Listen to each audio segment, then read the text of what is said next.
आपके सामने इंटरव्यू दे रहा हूँ। मेरे शरीर में 5 यूनिट ब्लड है। एनर्जी कहाँ से मिल रहा? ये एनर्जी मालिक दे रहे हैं भगत मालिक जी। संत रामपाल महाराज जी, ये जगत गुरु तत्वदर्शी संत रामपाल जी महाराज जी कैसे भरोसा वो करेगा? भरोसा कर रहे हैं कि मेरा रिपोर्ट देख लें और मैं अपना नंबर देता हूँ और परसों का मेरा रिपोर्ट है सदर हॉस्पिटल का, मैं वो दिखाता हूँ। 5 पॉइंट मेरा 5 यूनिट 5.2 या 4 है लगभग भगत जी। और 7 डॉक्टर बताते हैं जो सर्जन है जिसका 7 पॉइंट रहता है वो गिरते बजड़ते रहता है। और आपका 5 पॉइंट है तो 5 पॉइंट में मैं वहां से हुसैनाबाद से मोटरसाइकिल चला के आया हूँ। मैं अपने भगत मसीह को लेकर ये गुरु जी का सत्संग सुनने और सेवा करने भगत जी।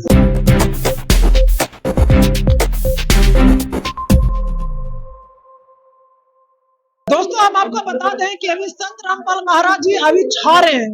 क्यों छा रहे हैं? क्योंकि लोगों का मतलब जब वो लोग इनसे जुड़ रहे हैं तो लोग काफी इनसे खुशी हो रहा, जितने भी दुख तकलीफ है वो दूर हो रहा। और इन्हीं से हम पूछेंगे कि आखिर इनके जीवन में क्या परिवर्तन देखने को मिला संत रामपाल महाराज जी को जब ये अनुयायी बने। तो क्या नाम हुआ दादाजी? सत्साई भगत जी। क्या नाम हुआ? नाम मेरा रविंदर दास हुआ रविंदर दास जी। कहाँ से है? हरियरी ब्लॉक शेखपुरा जिला हुसैनाबाद ग्राम से। ठीक है। अच्छा, जब संत रामपाल महाराज जी से आप जुड़े थे तो क्या उद्देश्य था जुड़ने का? भगत जी उनसे जुड़ने का मुख्य उद्देश्य है कि हमको बहुत परेशानी थी। कैसा बहुत परेशानी था कि मतलब हमारे शरीर में ब्लड खत्म हो जाता था जी, मेरे ब्लड खुद का। और आज भी मैं प्रमाण हूँ, मैं परसों का मैं रिपोर्ट दिखा सकता हूँ। मेरे पास तो अभी रिपोर्ट नहीं है लेकिन मैं परसों शेखपुरा सदर हॉस्पिटल में जांच करवाया हूँ।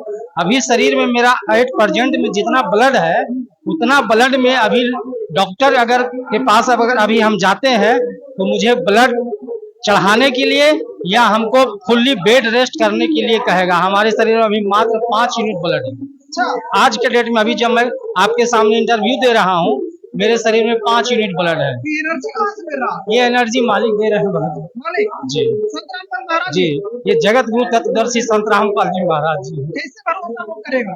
भरोसा कर रहे हैं कि मेरा रिपोर्ट देख लें और मैं अपना नंबर देता हूँ और परसों का मेरा रिपोर्ट है सदर हॉस्पिटल का, मैं वो दिखाता हूँ। 5 पॉइंट मेरा 5 यूनिट 5.2 या 4 है लगभग भगत जी।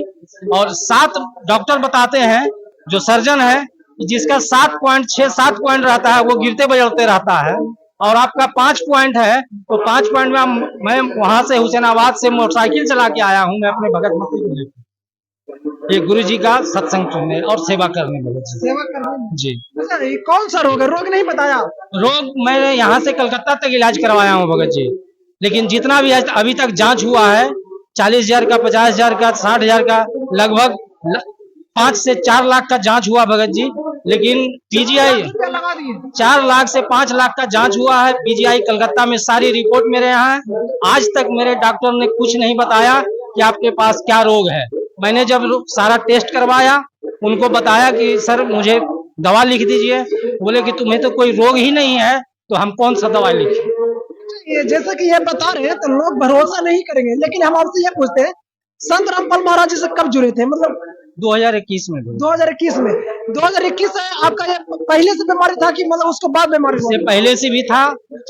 2020 से ये बीमारी चल रहा है। हर साल मुझे ब्लड चलता है। अच्छा, मतलब पहले ब्लड मतलब चढ़ाना पड़ता था जब नहीं संत रामपाल महाराज जी से जुड़े तब, लेकिन जब जुड़े हैं तो अब चढ़ाना नहीं पड़ रहा? चढ़ाना पड़ रहा है, 1-2 बार और बीच में चढ़ाए हैं भगत जी। 2 साल में जी। 24 चढ़ रहा है, 3 साल में 2 बार चढ़ाना जी। मैंने ये भी अगर चढ़ाना पड़ा है तो हमारी गलती से कहीं ना कहीं मुझे दोस्त है। गुरुजी बताते हैं कि अगर हमारे सच्ची श्रद्धा से भक्ति करता है और अगर हमसे जुड़ा हुआ रहता है, किसी प्रकार का खंड नहीं होता है, नाम खंड नहीं होता है तो किसी प्रकार का दोष नहीं होगा। तो भगत जी ये ऐसा हो सकता है कि मुझसे कहीं न कहीं भूल चूक हुई होगी जिसके कारण ऐसा हुआ है। गुरु जी के शरण में आने के बाद किसी तरह का कोई परेशानी या कोई बीमारी कोई रोग नहीं होता है। संत रामपाल महाराज जी क्या उनका उद्देश्य क्या उद्देश्य है हमारे समाज को स्वच्छ बनाना, हमारे विश्व को स्वच्छ बनाना। इनका उद्देश्य है कि हमारे देश में जितनी भी बुराई है, दारू ताड़ी भांग गांजा बीड़ी सिगरेट नशा कुरीति, जो जिससे मतलब बच्चे का विवाह होता है, बच्चे का भ्रूण में मार दिया जाता है, लड़की को मार दिया जाता है, दहेज के कारण आत्महत्या कर लिया जाता है, उन सभी बुराइयों को परमात्मा ने, गुरुजी ने मतलब मिटाने का बीड़ा उठाया है। और गुरुजी ये बीड़ा हम लोग के द्वारा और सत्संग के द्वारा हम लोग को शिक्षा देते हैं, और हम लोग जगह जगह गुरुजी के दया से सभी को ये चीज बताते हैं।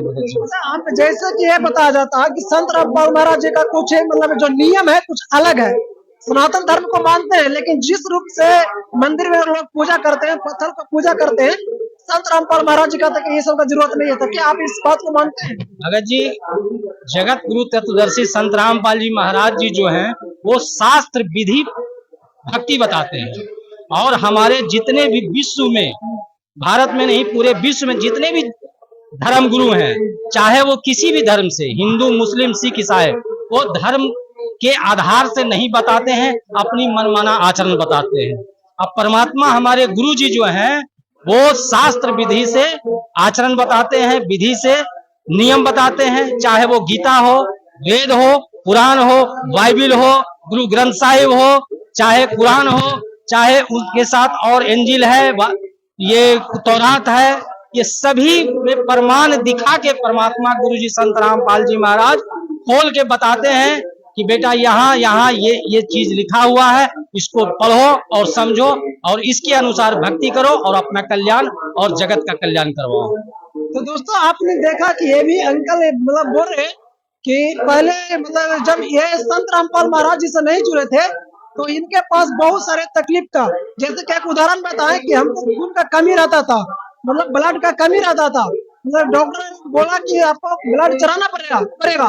लेकिन जब से ये संत रामपाल महाराज जी से जुड़े हैं, इनके विचारों पर चलते हैं, तो ये बोल रहे हैं कि मतलब अभी भी देख रहे हैं, ये बोल रहे हैं कि मेरे शरीर में खून नहीं है, फिर भी हम यहाँ तक चला है बाइक चलाकर। तो ये तो कुछ अद्भुत माना जाए या जो भी माना जाए। अब आप लोग क्या समझते हैं कि ये जो बोल रहे हैं कितना सच है और कितना झूठ है? बाकी आप इस खबर को देखकर क्या समझते हैं कमेंट बॉक्स में बताएं। थैंक यू, धन्यवाद।